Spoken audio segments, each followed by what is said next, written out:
Okay. I don't think anybody has ever attempted to talk about this, so I will try it today. It's not really about whether the question is redundant or not. Even if the question is like somewhat redundant, as long as there's some form of like flow to it, I would try my best to like answer them. Because in this context, and only in this context, it's either you copy the old 106 and terminate it at Marina Center Terminal, or the bus gets extended to Shenton Way. So one direction would be like this, and then the other direction would be like this. Quite self-explanatory. There are only two options in this case, as I've explained. You cannot send the bus up north because it's being walled off by Rocha Road. You cannot send the bus eastwards because it would fall into the river. So to put it simply, there are two options. Just two options. So the thing about this question is, it's not really about whether this question alone is good or bad. Because I mentioned before, like in such cases, I believe that it would be better if I could use this as opportunities to like develop their critical thinking instead of like spoon feeding them with the answer. Because in this context, the bus can either terminate at either one or two, Marina Center Terminal or Shenton Way. This is already the scope of which the possible answers could be derived from. So when I talk about psychology in general, so it's more of like they tend to be super obsessed with like several details, and they end up overthinking and overcomplicating things, which then leads to them asking me questions like these, which is not wrong, but it's just the psychology behind it that matters. So, in short, the reason why this question is quote unquote redundant, I mean, that's not an insult, but it's like I'm just explaining why objectively they didn't need to ask me this question. So, based on this context and this context alone, I have no other choice but to answer with either one or two. So, it's more of like the hyperfixation with the details that are actually pretty obvious, regardless of what I actually respond with. So, this kind of comes with a little experience, but it seems that a lot of like bus enthusiasts, they are not able to accurately determine the range of possible answers that I could possibly respond with. Which is like in this case, if I respond with Marina Center or if I respond with Shenton Way. And this is basically the root cause of why they tend to hyperfixate on things and the reason why I believe it's good to develop people's critical thinking, especially at a younger age. And I say this because to be very specific, I am trying to train people's skill, and that specific skill is that even though you don't get a response from me, you would still be able to kind of like guess what I would respond with. And because of that, and then you would realize that when you go through this thought process, instead of like me spoon feeding, you would actually realize that you don't even need to ask me like this question in the first place because you've already kind of like arrived at the answer. It could only be one or two or whatever limited range it could possibly be. Like you've already arrived at your answer, kind of thing. But then again, it's kind of an unfair comparison because the reason why like I don't need to ask all these things is because I'm experienced. And because I know how to think critically, I know what kind of questions to ask or what kind of questions not to ask. Because in my case, I already know all the background information. I just need to confirm like really, really specific things. When I ask other people, like for example, SG Buses, who is clearly more experienced than me, even if my own questions aren't answered, Some things I know how to deduce myself. And I find that in this context, they should be able to deduce themselves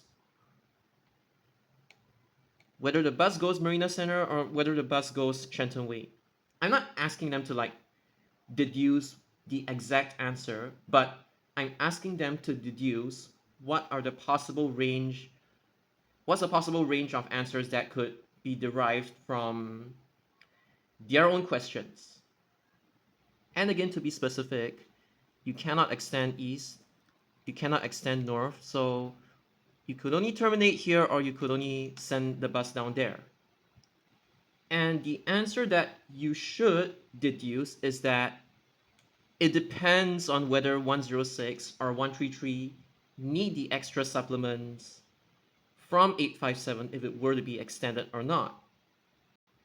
So this is the thing, you've already arrived at the answer, bingo. You don't need to check with me further because that is your answer. And instead of me spoon feeding them, if they really wanted to find out the answer, they could probably like just go down to this area and observe maybe during peak hours or maybe during weekends, like between 10 a.m. to let's say 8 p.m., how the demand is like. So you get my method of teaching, right? Like, I'm not gonna spoon feed them because if I do that, it's not gonna help with their ability to think critically in the long run.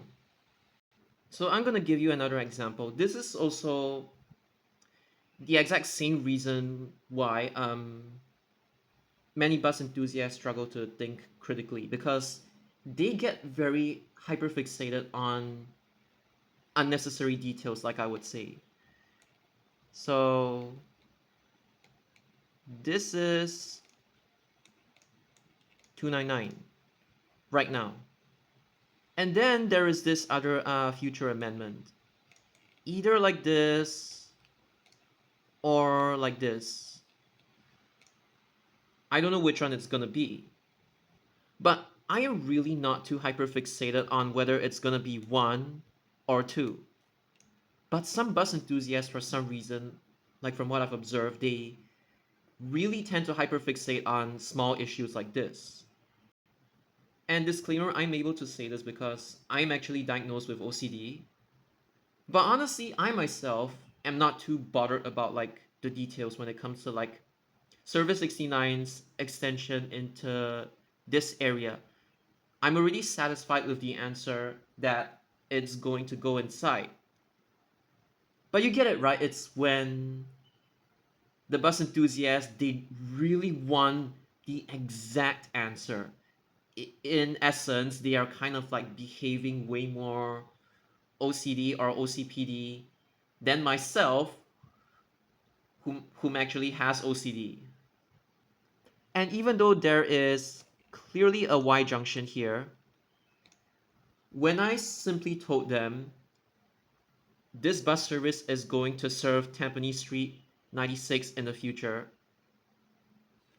a lot of them in the past, they just tunneled on this route instead of this route.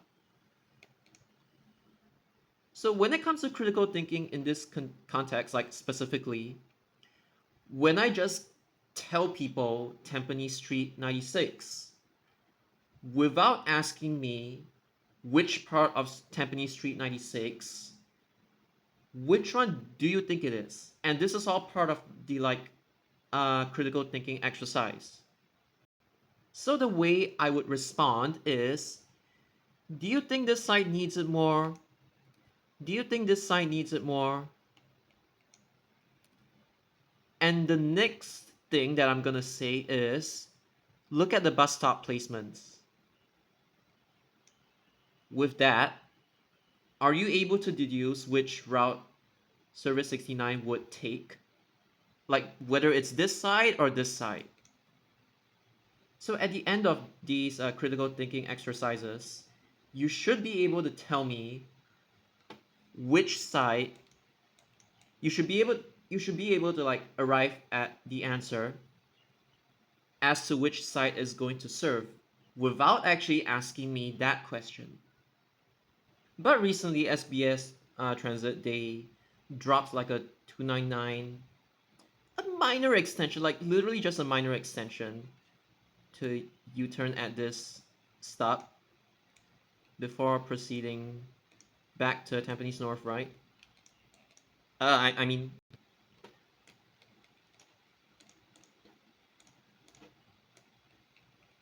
yeah, you get it. So when this thing dropped, like when it happened, like I don't know why, but a lot of like bus enthusiasts, they were like scrambling to deduce whether this is correct or not. Why the SBS Transit retract the information? They went like berserk over such a small trivial issue. Cause when Street 96 and 92 they haven't been linked together yet, all the bus could do is literally just this. So whether this bus service gets extended to this area in future, I don't know, but if they demolish the roundabout in the future or whatever it's gonna be, it's gonna go inside. And the reason why I'm not too you know, I'm not too I'm not too tunneled on this. Like my thought process is like very simple. In the meantime, it'll just do this. And in future, if this is no longer a roundabout, if it's still a roundabout, then obviously they could do this. But if it's no longer a roundabout, they have to find some way to loop inside before like going back to Tampines North, right? So I just think very simply and logically, the exact route within this area, I'm not too concerned. I just know that conceptually, if it's not no longer going to be a roundabout, they have to loop inside. They have no choice. So this is how I think. But I don't really understand why this small stop, apparently, the fact that SBS kind of like retracted the poster and everything. I don't know what happened, but and then the enthusiasts, they all went like typing. Hey, is this true? Is this true? Is this true? Okay, and this is the next example. I've already established that whatever bus service that goes inside this area,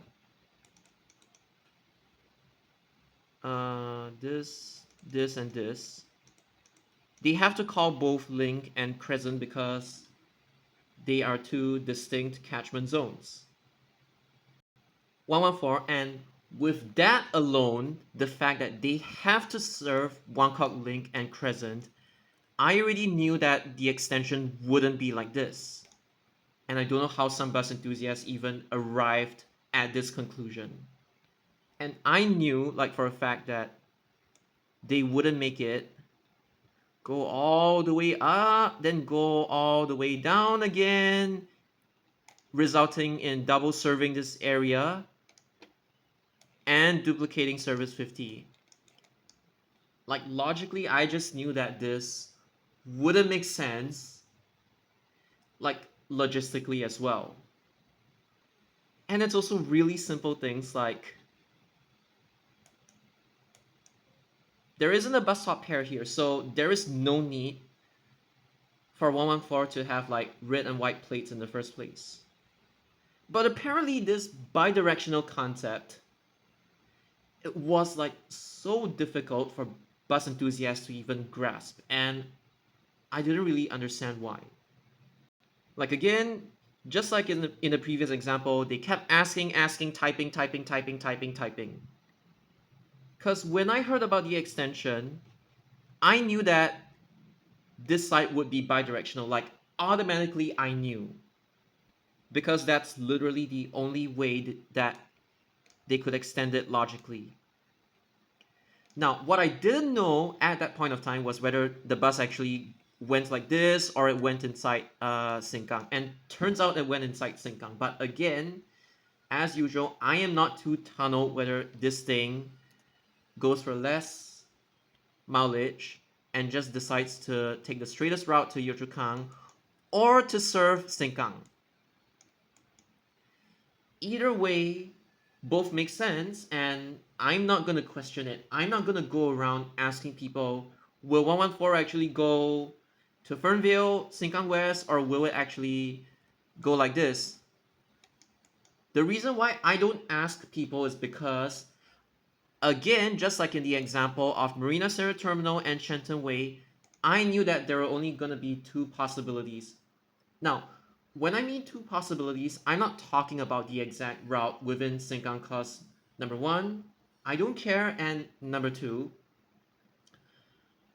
whatever way they decide to route it within Sengkang, I already knew it's gonna be good for the residents there. So again, I didn't question.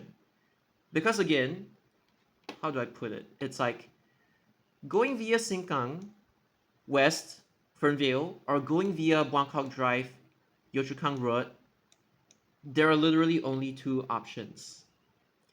And within the first option, you know that tree diagram, branch diagram, whatever you guys call it in Singapore.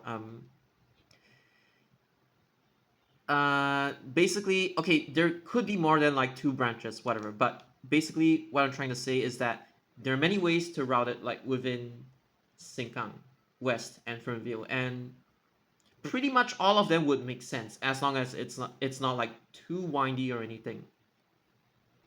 But you see why I didn't need to go around questioning people like how a lot of the enthusiasts they flock over and then start questioning me endlessly. It's because like I already know the limited scope or limited range of routes that the extension of service 114 could possibly be. Like I've already settled this part. This part I genuinely didn't know, but I'm not gonna like scratch my head over it and be unable to sleep well just because of like this thing. I already knew the range. I already knew it was gonna be within the range of possibilities, I would say. And because I knew the range, I didn't need to question people. And then some even went as far as to say, hey, what if 114 actually does this? I'm like, do you guys realize this is an expressway and this is like a neighborhood service. You do not want to mess with this service's reliability. You send this thing to the expressway, it's gonna get stuck in congestion, in jams, whatever you guys call it. But yeah, so sometimes when you don't think logically, this happens. And then some people, when they saw the confirmation of this, they just start like massively, incessantly news reporting to me. It's like, oh, it will be bi-directional. But then I'm sitting here and I'm like, I already knew it. And even if I didn't know, it's not surprising to me because I already knew like the scope, the limited range, the limited scope of what the 114 amendment could be. And then I see these people, they just incessantly news report, news report, news report, news report, news report. No, I'm not under the spectrum or anything. I just have OCD. But many people have told me that people who tend to like buses and trains, I mean, not every single one of them, but they just, there is like a higher probability that people who like bus and trains tend to be neurodivergent as compared to like most other more common hobbies, I would say. So again, I don't blame them. But because of this trend and the tendency for these enthusiasts to like hyperfixate on details, especially when an amendment like officially drops, they kind of have the expectation that like I would talk about it, I would cover it. But you know what I end up doing? I just don't talk about it at all. And even if I talk about it, it's like very, very subtle. Because when he still made videos, the videos that were on this channel, they were like bite size, easy to understand, and he categorized it into a lot of these things. Like, and then one series in particular was like in conclusion, whereby he would just sum up the amendments. But because like series like these existed, and he's not the only bus enthusiast that like did this, and it's also because of the trend that like bus enthusiasts in general, they tend to love news reporting all the bus amendments, especially when they drop.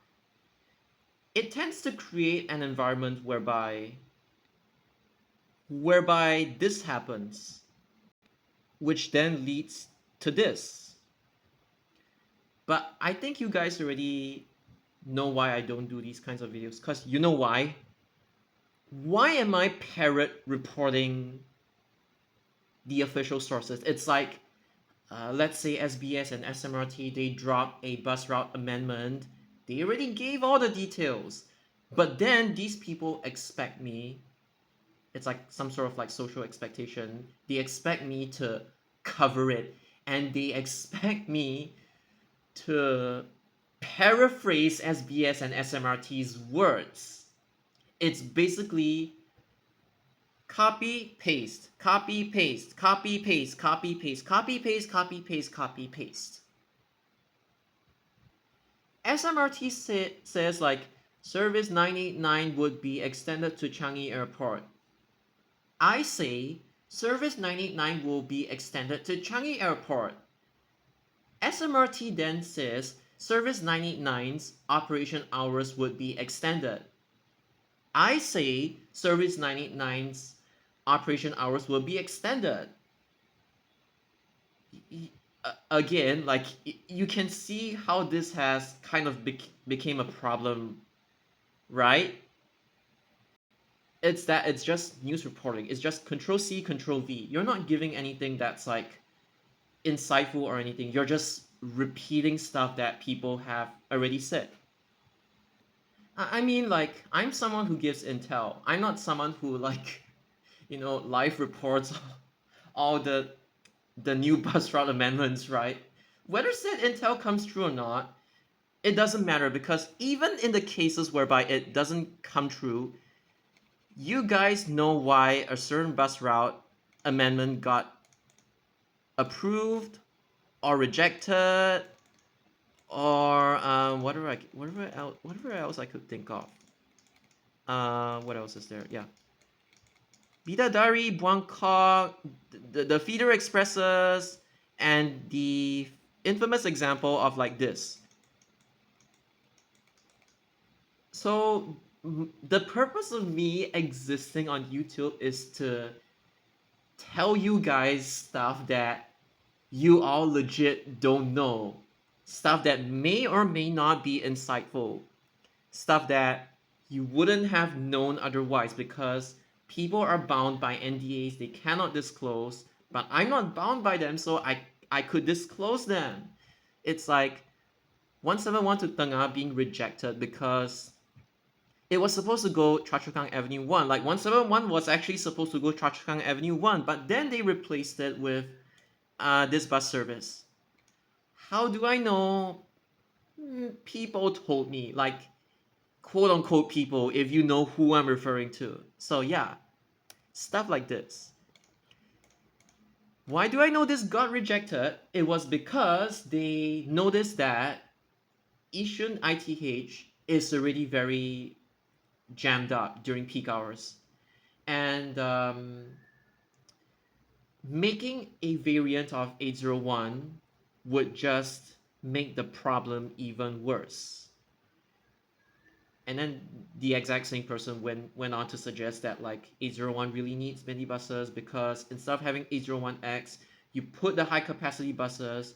You don't really have to worry about, I mean, if you use electric minibuses, you don't have to worry about like people hogging the lower deck of a double-decker bus on 801. So yeah, they were like, okay, let's run high capacity buses on 801, as opposed to like making an X variant just to like segregate the demand between the intermediate stops and the end-to-end demand, like from Yishun ITH, from Yishun interchange to Melody Spring, that area.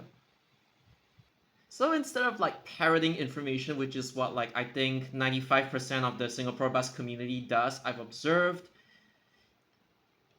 people have been like complaining about how Japan's bus community is like kind of stuck up, right? Well, I disagree. I think Singapore bus enthusiasts they have more of an issue with them being like stuck in a mold that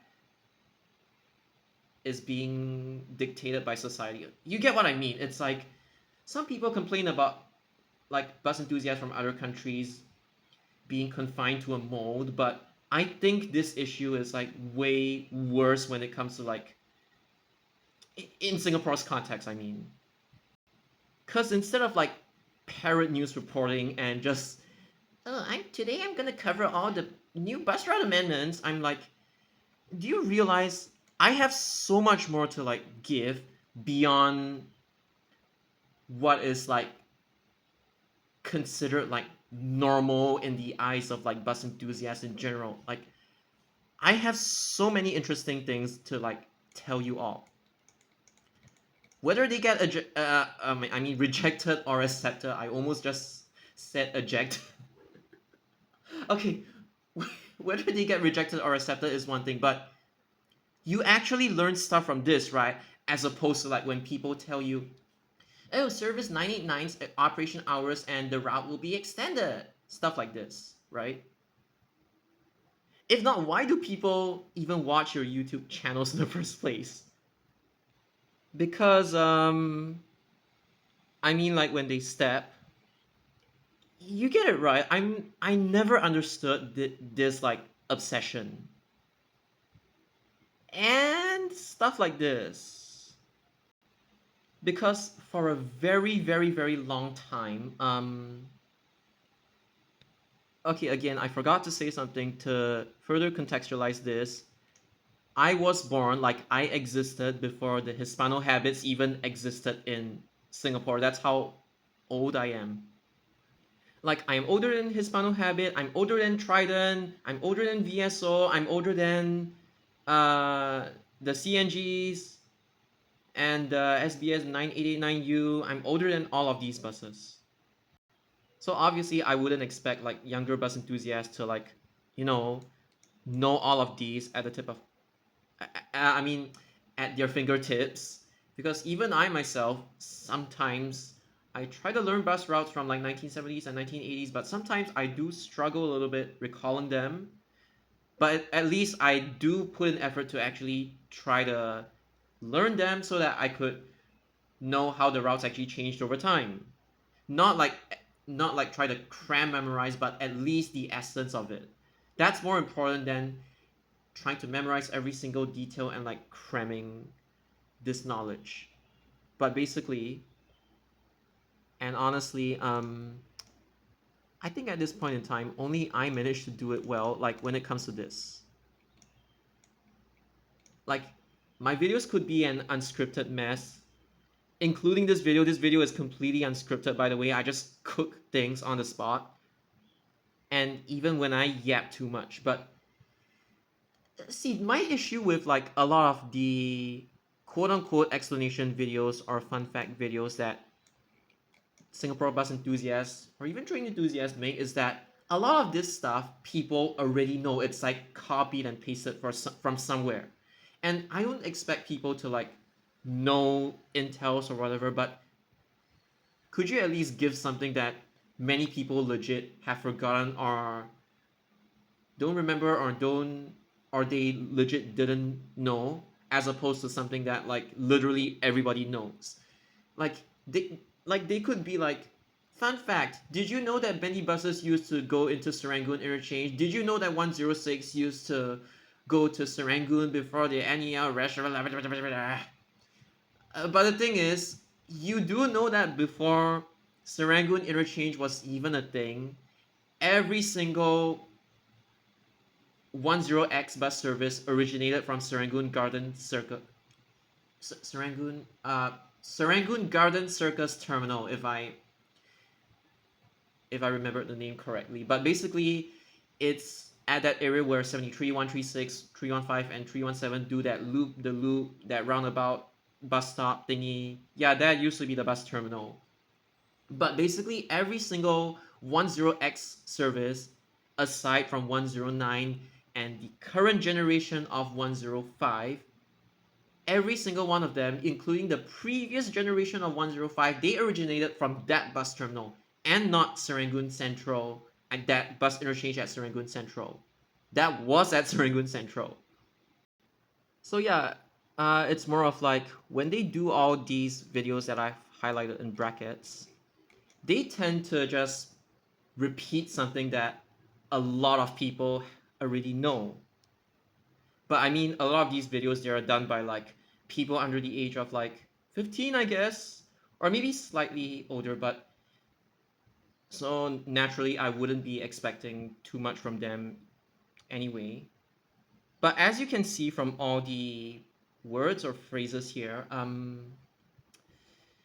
the issue is more of like the bus community in Singapore, like when it comes to like YouTube or maybe even outside YouTube, I'm not sure, but like at least on YouTube, a lot of them, like it's not your fault, but like they have been conditioned and taught by society, meaning or even their own community, to like they have been confined and restricted to this mode, even though it's not your fault. It's just the way it is. They have been restricted to this mode for a very, very, very long time. But because, and really, it's no other reason, because I completely break this trend, some people start to feel a little bit uncomfortable because they're not really used to me per se. So naturally, whatever they have like ingrained from other YouTubers, like from long ago, they would basically bring it to my comment section.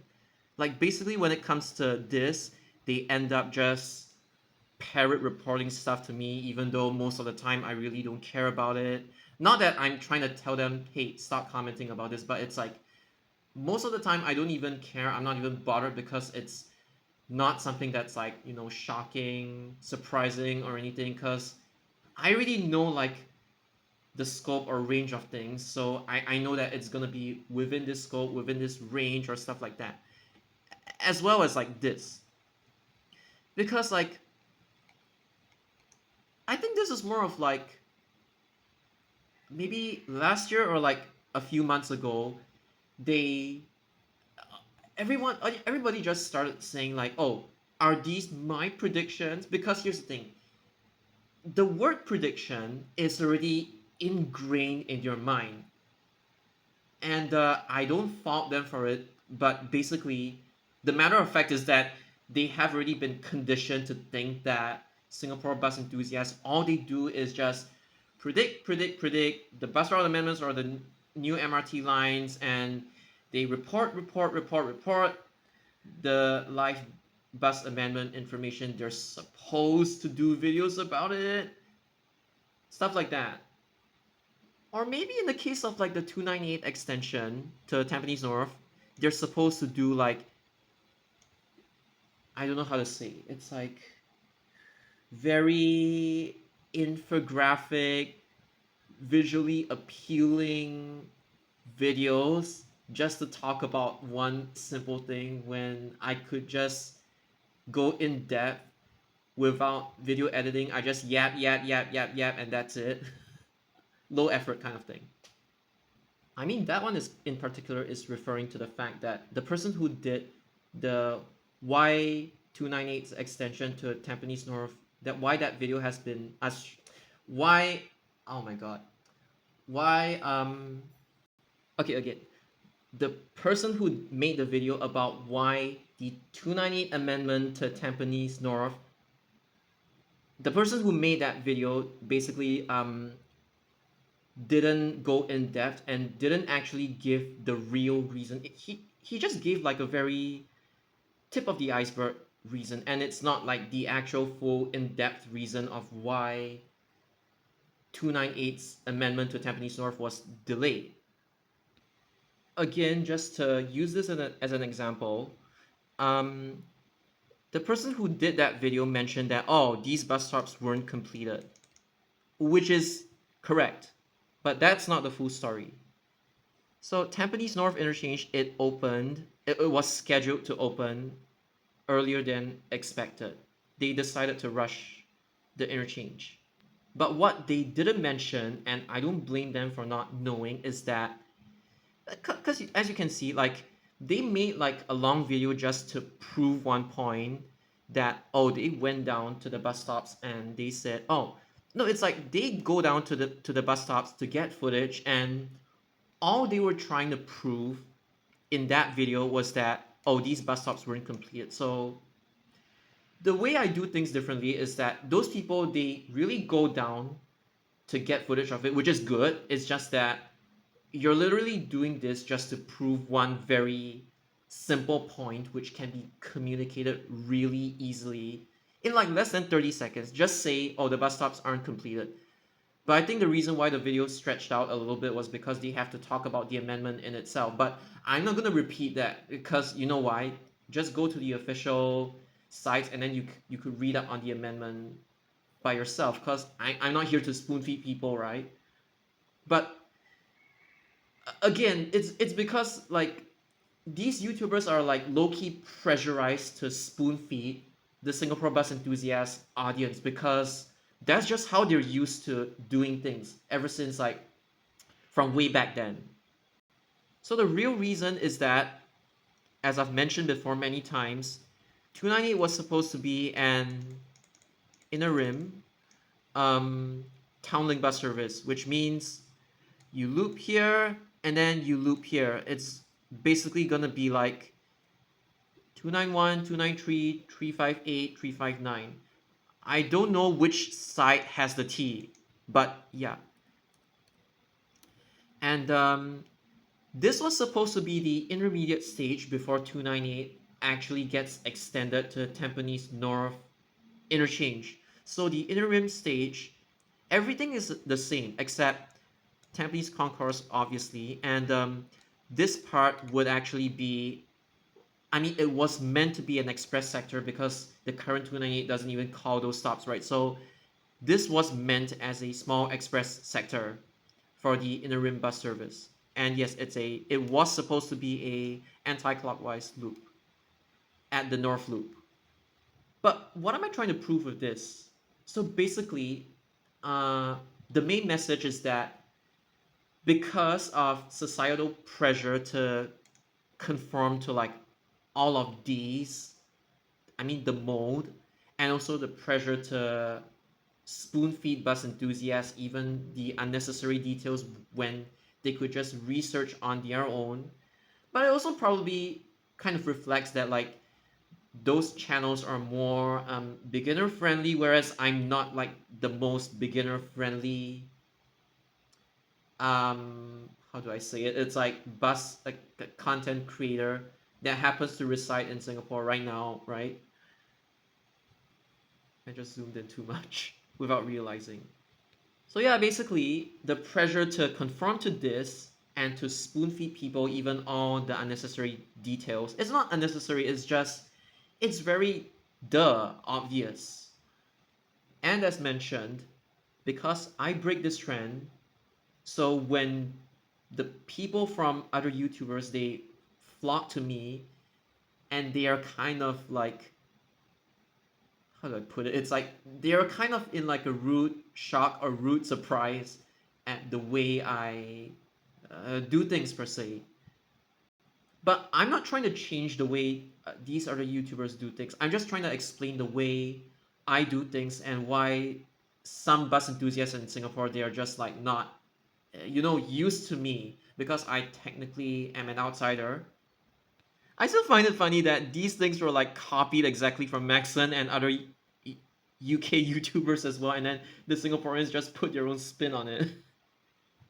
And honestly, this one is getting a bit too far, and then there's an overemphasis on this, permanent deployments being neglected and stuff like that. You get my point. But anyway, I'm not trying to say that like, oh, the bus enthusiasts should stop doing this or doing this to me. But I made this video because I've observed and I was just curious as to why people really, really love to do this.